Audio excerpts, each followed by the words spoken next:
There's no CEO that plays the victim. And if they're not a good CEO. So the more I took accountability and control, I can play the victim, right? I have been through some shit. Like, my mom's fucked up. I had a kid, but all of that doesn't matter to me because I can see where I'm going. And the more I look in the mirror and just say, everything is my fault.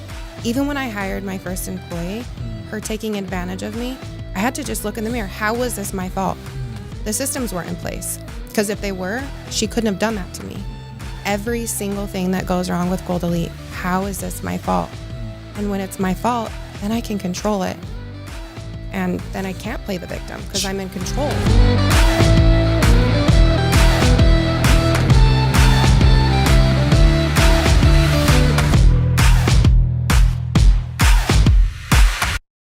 What's going on, y'all? Welcome back to another episode of The Bullpen. Today, I am so excited to be introducing my next guest to you guys. This guest is so incredible because this guest right here, if you're here in Utah and you don't know who this is, you're living under a rock. Like, seriously, like this woman has built one of the most incredible brands that's been worn by some of the biggest names I can think of, like Paige Hathaway, and like just all around the country in the fitness apparel, in the fitness industry. If you don't know who she is, I guarantee you know who she is, right? But what's so incredible that I'm just now realizing is her story is so much deeper than what I even realized. I thought her story was just incredible, but now there's so much more to unpack. Cory Chipp, thanks for being on. Thanks for having me. Appreciate you. Welcome to The Bullpen. Thank you. For those of you who don't know, Cory's 32, born and raised in Kearns, Utah, single mom to 3 beautiful children, a girl at 16, 2 boys, 10 and 9. They are her why. She loves being a mom and seeing ripple effect in her self-growth through them. She is the founder and CEO of Gold Elite Women's Apparel, which is what I was talking about. My wife loves that shit. Right. It's life-changing. It is life-changing. She loves it with all her heart, and we buy a ton of it. And that's why I say it's massive what you've created. Their mission is to empower and support all women and to create a community of strength and love. She's devoted to challenging the industry norms for women entrepreneurs and future entrepreneurs. She wants to create a community of support where they can bring their ideas together and create lasting impact. Cory, I'm excited to talk to you about this because what's interesting is, right? This is just so small in comparison to what made you who you are, why you're here, right? And what you've created with Gold Elite is not a small thing, right? It's not a small thing. It takes some guts to do that, right?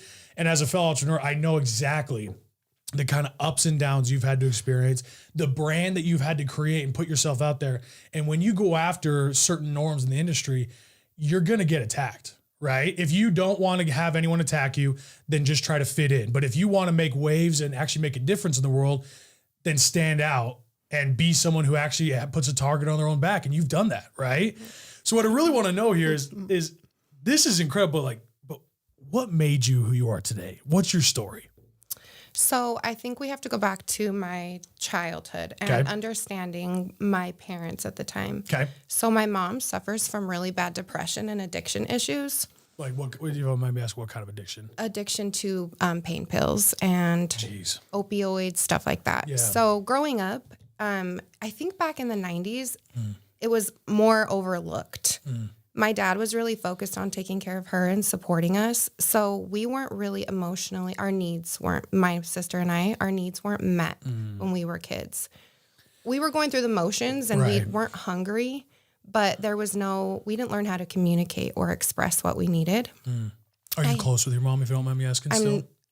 My mom is around me, yes, but I'm very close with my dad. Gotcha. Okay. So I think that my dad saw that my mom's struggling and he has 2 daughters. So he went full force teaching us that women were superior to men.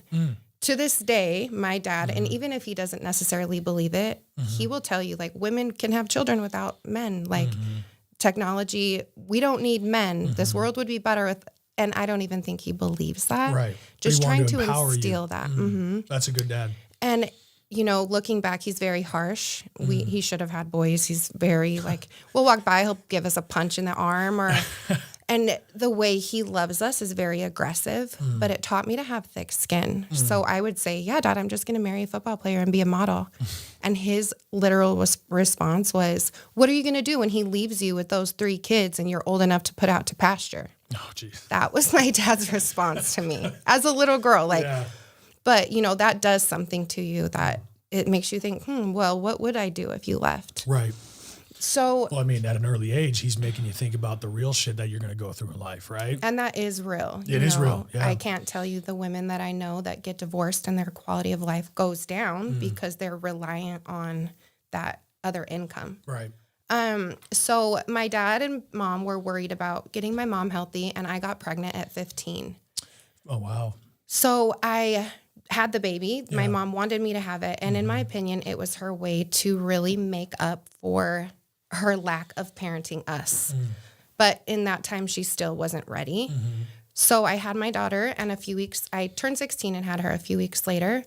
2 weeks after that, I looked up, I was holding my newborn baby, and my mom said, I took the whole bottle of pills and I'm going to die. What? So, right. Wait. I'm sorry. Don't, I mean, interrupt you. Yeah. You're telling me you just had a 2-week-old baby. And now your mom is coming and telling you that she took a whole bottle of pills? So I'm looking back at it now as a 32-year-old, and I see that she really wanted to be healthy for the baby, but she wasn't because she didn't have the resources to get clean. She tried her best. She was trying to do it on her own. Yeah, but she was really addicted to OxyContin at the time, and you can't just stop stuff like that. Right. But I'm 16 with a baby. I have no idea what's going on. Jeez. So I call the paramedics, and 2 weeks after that, my mom had to stay in the psych ward. And in those moments, I can remember being like, I have to get the fuck out. Yeah. This isn't gonna, I can't have this baby here. Yeah. If you don't mind me asking, where was your dad at this time? He was taking care of her. Just so focused on taking care of her that all of a sudden you're left with, you have to take care of your baby, and you can't be also taking care of your mom and worrying about your mom when you're 16 and have a newborn baby, right? And going to school. I went to an alternative school where I went to school with girls from 13 to 18, and we took our babies to class with us. So I don't know how much learning we got, but I graduated a year early. So my dad was like, you have to graduate, go to college. I graduated a year early with scholarships. I had really good grades, but I hated it. I didn't want to go to college. So I hate school too. I was working as a CNA in a nursing home, 16-hour shifts, 3 16-hour shifts. And I was like, this isn't working. So I was total life change. I was like, I'm going to go to hair school. I'm going to go do something else. Yeah. I went through the whole program. I hated it. Okay. So you've been going through, so number one, you finished school, then you're working as a CNA, then you transitioned into hair school, right? How long were you in hair school before you transitioned into this, if you don't mind me asking? It probably took 2 years. 2 years. And within that time frame, I met my son's dad. Okay. So I had 2 boys back to back, 18 months apart. And he wasn't in a good space, but I wasn't either. Not realizing because of the abuse I had experienced as a child, I put myself into another abusive situation with my boys' dad. And because that's what I was raised knowing, I didn't know any better. That's so common though. It is. I mean, I don't want to interrupt you, but when it's almost a guarantee. And I say almost because not guaranteed. If you grow up in an abusive relationship with your parents or in an abusive home or in some form, it doesn't even have to be physical, right? It doesn't have to be physical. If you grow up in that, it tends to follow you. It absolutely followed me. Because that's how you were raised. That's how you were born. That's kind of how you were wired. Unless you actively see that and unwire yourself, that's going to follow you for the rest of your life. Am I wrong? No, you are absolutely right. That's all too common. That's crazy. So you're in this bad situation. It got very bad, physically. Oh, geez. So we had a really bad night one night. He ended up going to jail. We got a restraining order. But I found myself in another relationship that had the same patterns. Following patterns. Well, now I have these 3 kids. My daughter is old enough to realize but in my head, I try to make it okay. I try to excuse myself because I don't know any better. Right. So I get in this relationship and I take accountability and I look in the mirror and I'm like, what's going on? And in the time, I used to be in really good shape and I'm gaining weight, because I'm trying to figure out my stuff mentally. Right. I've had 3 kids. Yeah. And I'm unhappy. That's one of the first things that goes when you're trying to fix everybody else is your own health, right? Yeah. So I'm running around, I gain weight, and I'm in another abusive relationship. It only lasted 7 months. And in that, I held myself accountable. I never raised my voice. I didn't fight back. And looking back, he's very sick. He's still sick to this day. Jeez. So we even went to marriage therapy. Like, I got married and went into therapy immediately. Like, how crazy is that? Yeah, that's a bad sign. Right? The therapist, like, it was so good for me to go to therapy. I'm so grateful because she was like, it's not you, it's him. And I left. And the reason I left was... And that takes courage to do that, especially leaving. Because, I mean, when you leave, not only are you leaving a source of quote unquote income, but even if it's a bad sense of security, there's even a sense of security in being in a relationship, and having 3 kids and doing all that. That takes a lot of courage that a lot of women don't have, and I wish they would, to just get out of that situation, right? So I will say that I foundationally stayed to my principles. I supported myself, my kids, everything was mine. Like, when we divorced, I took on all the debt just so he would divorce me. Wow. I paid for his attorney fees. What? Like, I'm talking like I had put myself in another bad situation and I just had to take accountability. And you want to get yourself out. So wow. I figured the older I was getting, the more control I had, the better the situation was. Yeah. The more accountability I started taking for myself, even if you're reacting badly, as long as I cannot react and still account for the situation, everything, like, I could see, you get more bees with honey than vinegar. So I was going to make a way out for my kids. Now, was that way out what you started with the Gold Elite, or what was your way out that you found? So I got an opportunity to pitch a business. I didn't know what business. Okay. To two girls that do business investing. They do technology investing though. So me walking in, and I didn't know what I was going to do. All I knew, I was good at sales and I had a little bit of money to invest. Right. I wasn't smart. I should have mentored myself, but I just jumped on Google. I taught myself everything. Like, it's one of the best places to do it. I found my manufacturer on the 12th page of Google. I'm talking at 1 a.m. I just so happened to find my manufacturer. But I learned how to do that and answer questions for myself. So okay, so you make the transition. What made you want to do that though?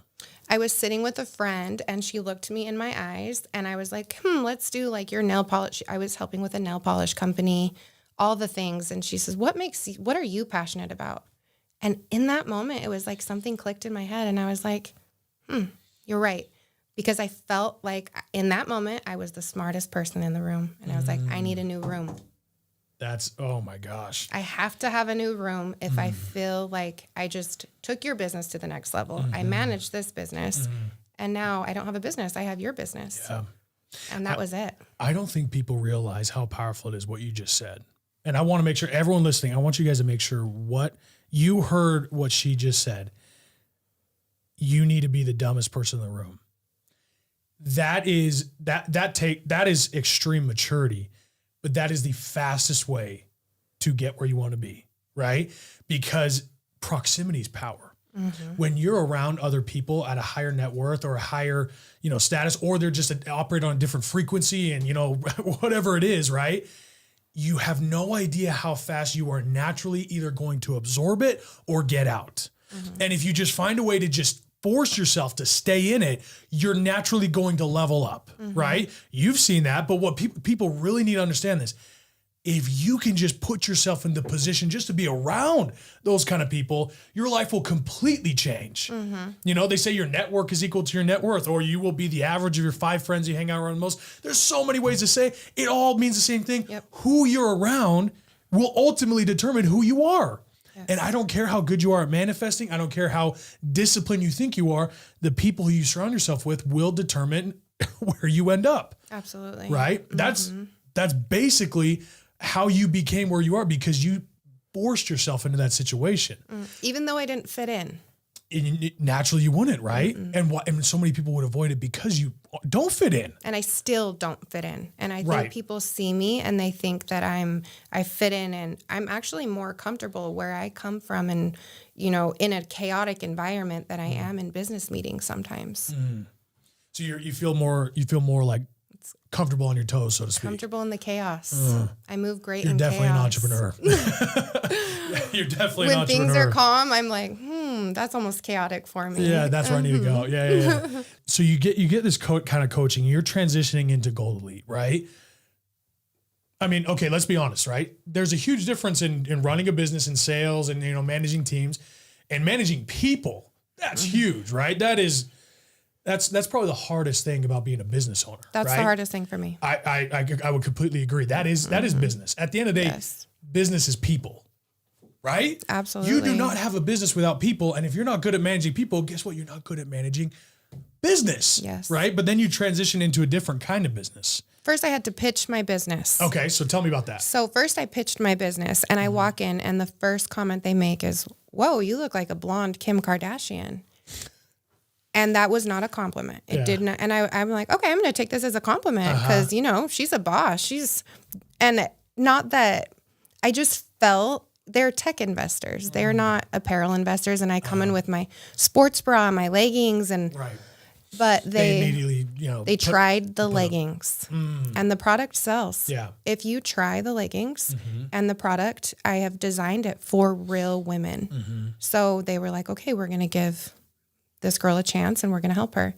And I have my 2 business partners who have a completely different upbringing and lifestyle. They 100% lead with love and kindness at all times. So I went from this aggressive, tell me what you think. Like, it is what it is. We say things how it is. And then to somebody where there's always a way to be kind. And it made such an impact on me. My entire personality switched and I got soft, very kind. Do you think that's a good thing in a way? Well, because I am who I am. So people meet me and I'm very nice and soft, but I'm still from, right. I will. You've gone through some shit. I can be scrappy if I need to. Right. But I found that in my business, like being kind has gotten me so far. So I'm so grateful that they taught me that. Sometimes, in my opinion, I think that they're too nice. And there's been times in business meetings where people have said stuff and I wouldn't have let that pass. And that's why I'm grateful for where I come from, because I'm a fighter and I don't let people walk all over me. See, what you just said, that's key, because I just wrote down here, in business, a lot of times people fail in business because they're too nice. That's real. That really is, at the end of the day, too nice. And what is that? That stems from one thing, that wolves will take advantage of the sheep. And wolves can be in sheep's clothing, especially when money's on the table. Absolutely. So meaning in the business world, you are naturally going to run into a lot of wolves. And no one is a wolf, just blatantly a wolf. They're always going to, powder coat it, try to make it seem a lot fluffier than they are, come across as nice, right? But at the end of the day, there's a lot of wolves out there. There's a lot of people who will take advantage if the opportunity comes up. Absolutely. That's why I say, do you think that's a good thing? Because in my experience, being too nice is the first thing that will get you in a really deep, shitty situation. And it will. Right? It almost always will, right? Yeah. So what you're saying is key, because there's a thing of being kind, but you also have to be stern. You also have to bring a ferocity to that kindness, that you're like, I love you, you're my person, I'm going to take care of you, until you try to do something, then you're going to meet the horn, so to speak, right? You lead with love, but I'm not the one. That's what I always say, even to my kids. I'm like, I lead with love, but I'm not the one. So don't test me. I love that. I mean, that's original. That's probably why you've gotten so far, is because you've had that mentality. You've had to go through that, right? And now let me ask you, let me kind of pivot back some. Weight loss, right? Because you're mentioning, and this is actually how I knew you, right? Is you're mentioning you were kind of, like losing your health and you were kind of not focusing on that. Yeah. What, from my understanding, you lost a ton of weight and got back into shape. Tell us about that.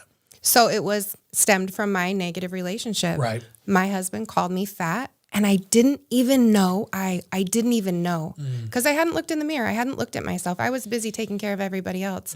And I looked in the mirror and I said, okay, I'm going to go to the gym. And I signed up for a gym membership right across the street from my house. And I took my 2 kids across every single day. And I went from 215 down to 130. Wow.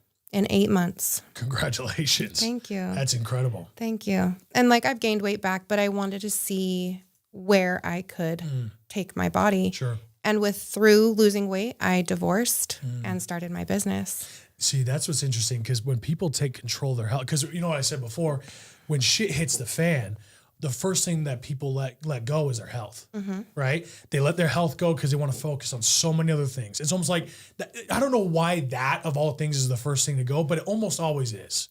I think it's because like going to the gym in the morning is you have to be disciplined. Yes, you don't want to go. Right. So that's the easiest thing to be like, oh, I'm feeling like crap. Like I'm just not going to go. Right. But it's also on the flip side, because my friend Andy Facil, we were just talking about him before, he developed, the 75 Hard program. And what I love, because when I was talking to him about it, he really wants to hound this into people's heads. It is not a fitness program.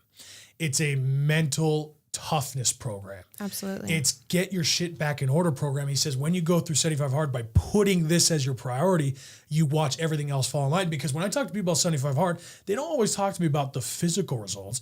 They talk to me about how everything else in their life seems to start lining up. Yep. Right? Absolutely. Everything all of a sudden starts lining up in their life, where they're saying like, oh my gosh, like my business is doing better, like my relationships are doing better.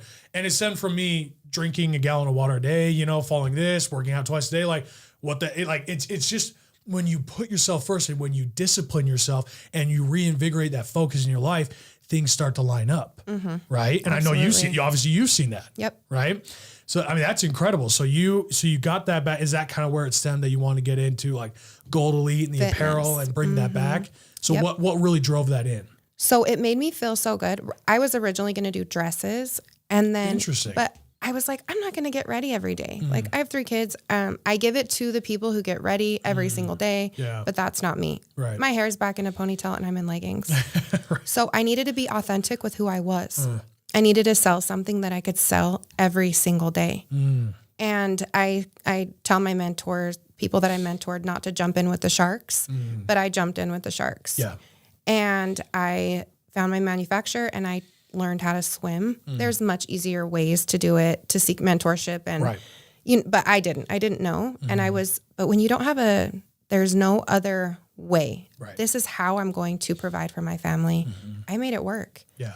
And so I got a divorce in the spring. And then the next spring I launched my business at FitCon.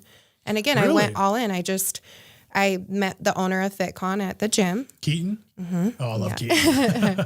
So nice. And so I was like, I'm going to launch. I'm just going to do it. And it was amazing. And and I was like, okay, I got it. And I caught a little bit of momentum and I've just been riding it since. Oh, wow. I mean, you keep talking about this and I don't think I know you realize it, but like you're just over and over saying, taking responsibility, making it happen, bringing it on myself, just this whole accountability mindset of fuck, like waiting on anybody else. I have to make this happen. Right. Do you know how many people come to me and just want me to do it for them?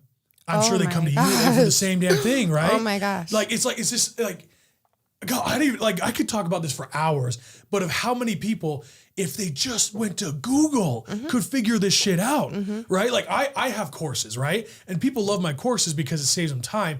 But at the end of the day, some people they buy the course, they don't even finish it, right? I'm like, and they're like, I can get this free. I'm like, then go ahead. Google. Why haven't you done that yet? I had to Google, I had to YouTube, I had to spend all that time. You had to do that. Yes. You went to the 12th page. For anyone who's ever gone to the 12th page, I don't know if I ever go to the 12th page on Google. Like what's even over there? The dark web? No, I'm just kidding. That's how I felt. But at that point, like people give up on the first page. They don't even start, right? They don't take it on themselves to make it happen. Instead, they take on this victim mentality. They take on this poor pity me.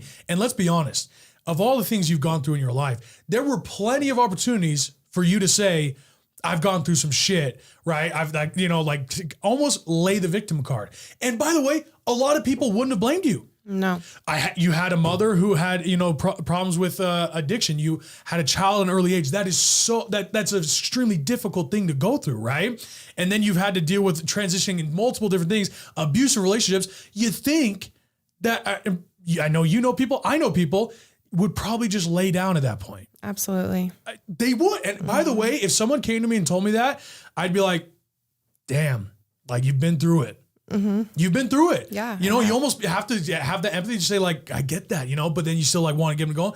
But you, in what you've accomplished, this is why I wanted you on the podcast, because what you've accomplished, people don't realize that it is not easy to do that.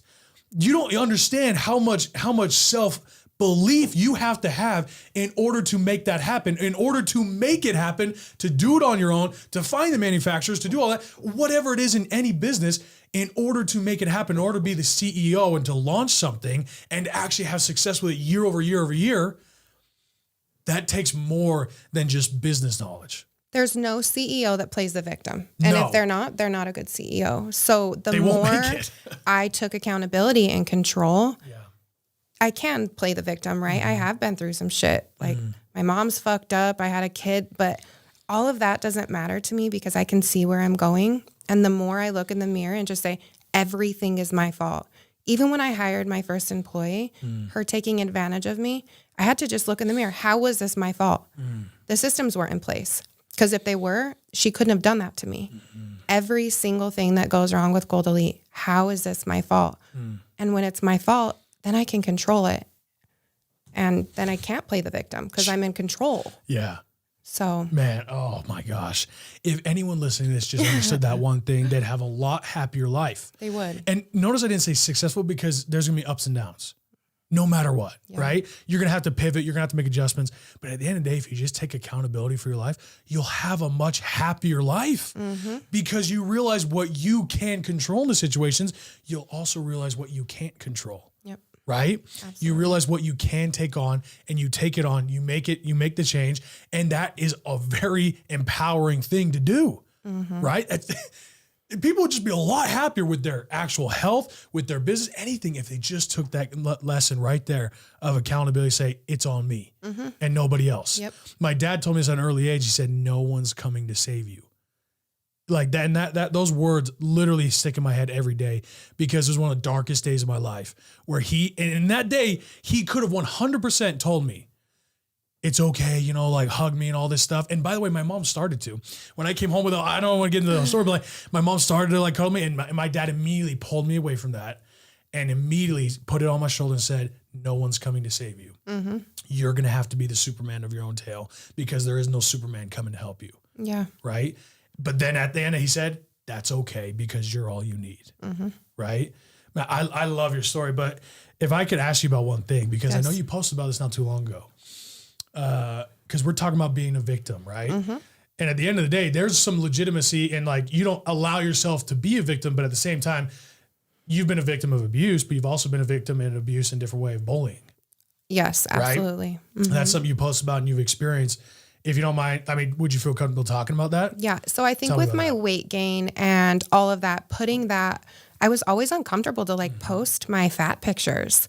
I was scared of people judging me because that wasn't me. You mean like while you were in that position or even after? No, even after. Even right now, there's pictures where I'm like, oh, I want to post this. And I have a hard time sharing those because I was at such a dark place in my life that when people look at me, they see this like, oh, she's so influential and she's this. But when I see those pictures, I'm like, oh, that wasn't who I wanted to be.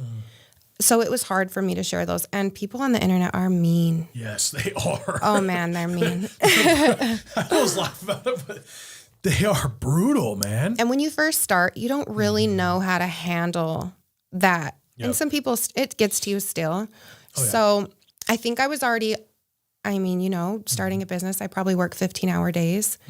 And then at the end of May, my best friend killed herself. So felt like I was already at rock bottom. I forgot about it. I see you post about that. Yep. So I was already felt like I was at burnout. Then that happened. I've never dealt with grief or a loss of anybody close to me. And this is a best friend that I've had since I was 12 years old. Wow. So it was a huge thing. So I kind of went out of my mental space and my strong, you know, when you walk through the gym and I was depressed and I was sad, crying every day. And I would go to the gym to feel better.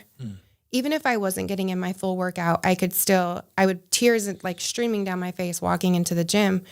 Well, there was this group of women in the gym And every time I walked by, they would be like, oh, there she is, and talk about me. They would be wearing my leggings, talking about me. And in my normal state, I could have just maybe brushed it off, but I was going through something, and not that anybody needed to, give me sympathy, but not be mean to me. Well, so yeah, go ahead. So, in the gym, I couldn't deal with it. I walked in one day having an anxiety attack, and I left. I got in my car and I made a video, and I didn't cry, but I just told my followers, I was like, hey guys, you don't know what people are going through. And the amount of women I had reach out to me saying that they don't go to public gyms, even a little girl who was 12, her mom showed the video and she wanted to kill herself. And my video gave her hope that she wrote me back and she was like, I didn't even know beautiful people got bullied. I think they get bullied the most. And so right in that moment, I felt my weakest. I just walked out of the gym and let these bitches bully me. Like, what? Like, I own this company where I stand for women empowerment, and I'm letting these girls bully me? No, that wasn't going to happen. So I went home, I cried, and I went back to the gym the next day. Well, this day I had a whole new attitude. I walked right up to them and I introduced myself very aggressively. And then I came back to myself and with tears in my eyes, I told them my situation and how they made me feel. And both women started to cry in response to what I was saying. And I told them, I said, I own an apparel company and I couldn't imagine the way you make other women feel. I was like, it doesn't hurt you to smile. And they were very sorry in that moment. And they've been nice to me ever since. Right, but I hope that they were nice to other people. So I'm so glad for my following reaching out to me because I realized it was bigger than myself. All of those women had dealt with what I was dealing with, and not one of them took their power back and approached their bully. So I did that. So you're saying the women who were bullying you had also been through that kind of thing? The women who reached out to me saying... Oh, the women who reached out. Okay, gotcha. Yeah. Okay. But the women who were bullying me also said the same thing, that they had experienced it too.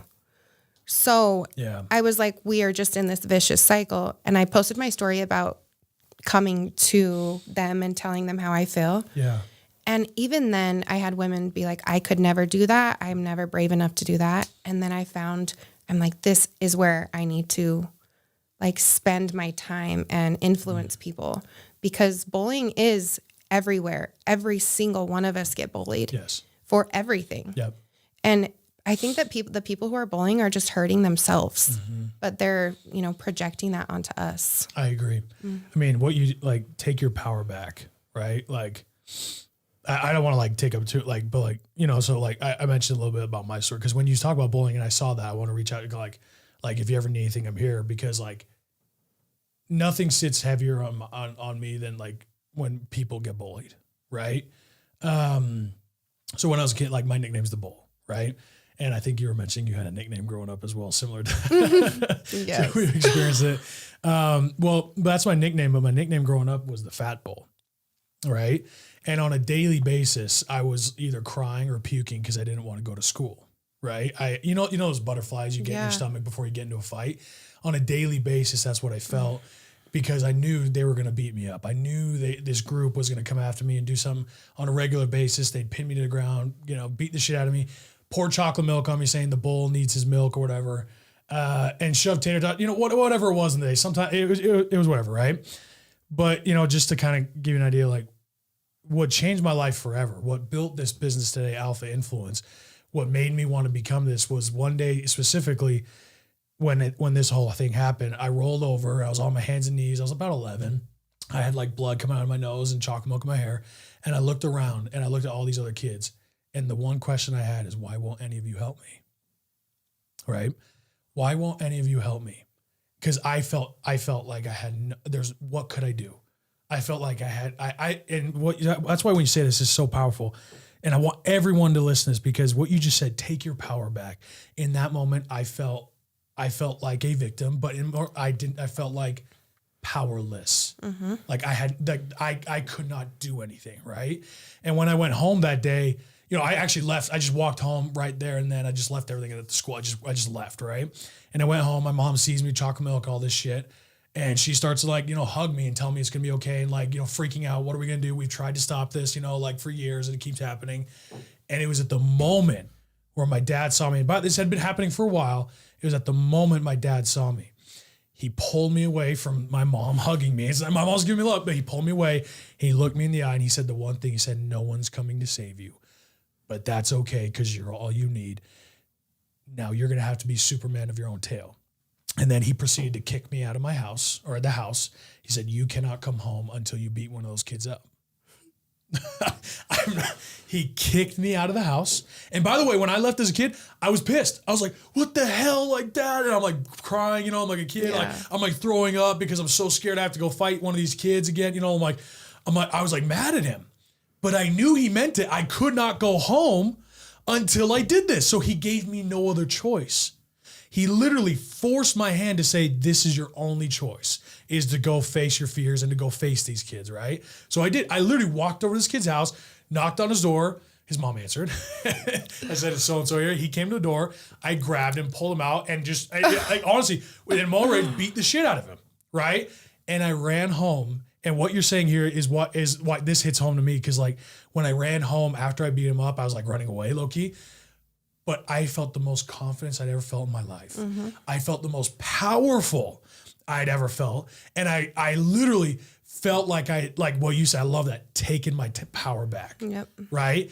I all of a sudden was reinvigorated and went home, and this became a staple for my life where my dad told me, you're going to have to be great or you're going to be nothing. Because if you don't stand up to be the person who's going to make the difference, then you're just another hypocrite who's letting this shit happen. Absolutely. Right? So when I'm listening to your story and what you've gone through, because you mentioned that one story just recently, you've gone through this a lot more, right? It wasn't just recently, you've gone through this your entire life. Am I wrong? Oh yeah, no, I've been bullied my whole life. If you don't mind, like what experiences have you had with that? So they called you the bull and they called me horse meat because my legs and my butt were so big that I even didn't run track because my legs were so big that I didn't want to wear the shorts. Yeah. That they would tease me. And then not having an emotionally available mom, all your friends do sports and their parents show up.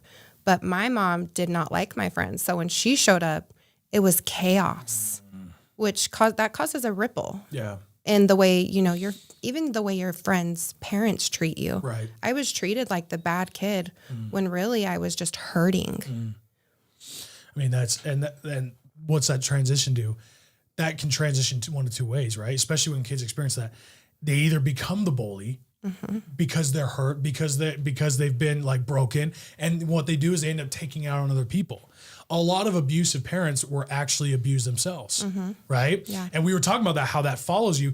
We follow these trends of what happens in our lives where you either take it out on other people or you find a way to fix it and become the advocate against it, right? Yep. That's why I love what you've created, because you're like, obviously my wife and I know women love, the apparel, but you're trying to stand for something more than that, right? Yes. You have a mission. You want to empower women to help them take their power back, to actually step up and reinvigorate themselves with the courage and confidence and some coachability necessary to become who they need to be. Absolutely. Right? And if they just listen to that message, because you've experienced it, what you can overcome in order to get where you need to be.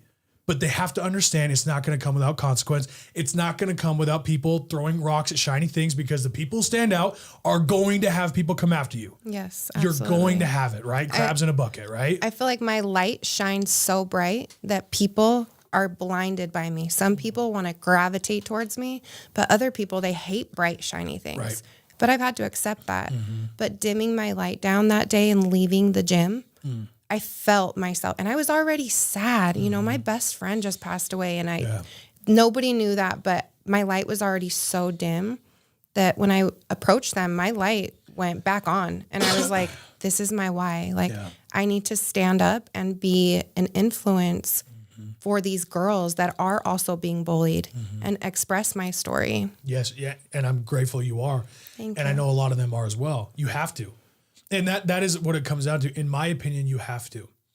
Because if you can, you must. If you can make a difference in someone's lives, then it becomes your duty to do so. And if you sit back and dim your light, not only, and comes back to what my dad taught me at the early age, be great or be nothing. If you dim down your light because of the fear of what someone else might or has or whatever has said or will do, if you dim your own light, not only are you failing yourself, but you're failing everyone who you could have helped along the way. Yep. You're failing every motherfucker out there who needs your help, who needs your message. Absolutely. It could be one person, it could be millions of people, but at the end of the day, if you can, you must. And what you're taking on is so incredible because not only is it apparel, but people need that.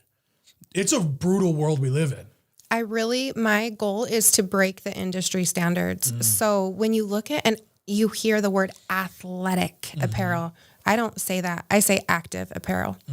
Because who wears leggings? Yes, athletes, right. But so do moms. Yeah. And so do people with disabilities and all of the things. Yeah. So I want my brand to stand for all of the women, not just all of the fit athletic women, the older women, women with different body issues and types.